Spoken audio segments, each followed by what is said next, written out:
যারা বেঈমান তাদের জন্য অত্যাচার বিজেপি আরো বাড়িয়েছে। এই বেঈমানদের ক্ষমা করবেন না। তারা আজকে বিজেপির দোসর হয়ে গেছে এবং তারা বলছে আমাদের বিজেপির মুখ্যমন্ত্রী পাঠিয়েছেন।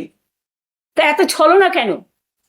ডাইরেক্ট যে কর্মীদের রক্ত নিয়ে, আমার দেয়া সিম্বল নিয়ে ইলেকশনে দাঁড়িয়েছেন, হয় তৃণমূল করুন আমাদের সাথে, আর তা না হলে বিজেপির কোলে গিয়ে মনে রাখবেন যতই দুলুন, দোলাও দোলাও দোলাও আমার হৃদয়ে হবে না।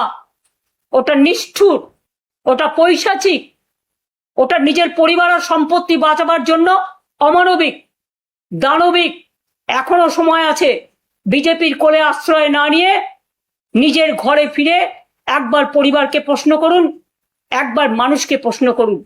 এবং যে কর্মীরা মার খেয়েছে মনে রাখবেন এরা আপনাদের জন্য একদিন রক্ত দিয়েছে, আপনাদের বুথে এজেন্ট হয়েছে, আপনাদের পোলিং এজেন্ট হয়েছে, আপনাদের কাউন্টিং এজেন্ট হয়েছে।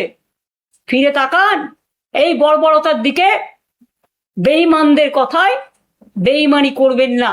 সরাসরি বিজেপি করুন, আর তা নাহলে সরাসরি তৃণমূল করুন। মাঝ রাস্তায় থাকবেন না।